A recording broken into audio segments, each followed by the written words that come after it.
కానీ ఈసారి మళ్ళీ కొత్తగా రాబోతున్నారు అన్నమాట. అయితే 11లో మమ్మల్ని అందరినీ ఎంత సర్ప్రైజ్ చేశారో. నాకు కూడా నేను ఇన్ని థ్రిల్లర్స్ చేశాను, ఇంకా ఫిల్మ్స్ చేస్తున్నాను కదా, బట్ ఇది ఎక్కడో ఒక యూనిక్ కాన్సెప్ట్తో వచ్చేసే ఫిలిం ఇది. నాకు కూడా I'm hoping very big about this film. ఈ కాన్సెప్ట్ జనాలకి నచ్చాలి. ఇందులో నేను ఒక్కడే మెయిన్ క్యారెక్టర్, ఇప్పుడు పోస్టర్లో నన్ను ముందు పెట్టారు, బట్ ఆల్ ది క్యారెక్టర్స్, ప్రతి ఒక్క క్యారెక్టర్ చాలా బాగుంటుంది ఈ సినిమాలో. హలో. సో నీ క్యారెక్టర్ ఎలా ఉండబోతుంది? ఆల్రెడీ గ్యాంబ్లర్లో చూసాం నీ క్యారెక్టర్, అండ్ ఇందులో ఎలా ఉండబోతుంది? సో యాక్చువల్గా గ్యాంబ్లర్ నుంచి దీనికి చాలా డిఫరెన్స్ ఉంటుంది. అందులో నన్ను అసలు గుర్తుపట్టలేరు నా క్యారెక్టర్కి నన్ను. సో ఇందులో వచ్చేసరికి నా క్యారెక్టర్ పేరు శ్వేత, అండ్ నాకు మా మదర్, నాకు తమ్ముడు, మా బావ, so we are all a family. అందులో మా డాడీ నైట్ డ్యూటీ చేస్తూ ఉంటారు.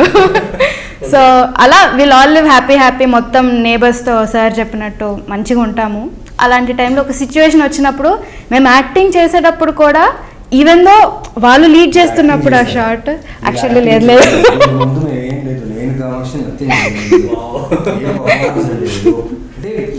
స్క్రీన్ స్పేస్ ఎక్కువ ఉందనుకోండి, స్టోరీ నరేషన్ తోడు ఉంటే ఆ క్యారెక్టర్ బిల్డ్ అవుతూనే ఉంటుంది.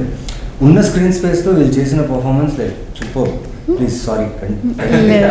అంటే షార్ట్ చేసినప్పుడు ఏంటంటే రెస్పాన్సిబిలిటీ ఎవరైతే ఆ షార్ట్ని లీడ్ చేస్తున్నారో వాళ్ళకి అనిపిస్తుంది, కానీ మేము అందరం షార్ట్లో ఉన్నప్పుడు మా అందరికీ ఒక రెస్పాన్సిబిలిటీ ఉండింది, అమ్మో ఇది చేయాలి అలా చేయాలి అని.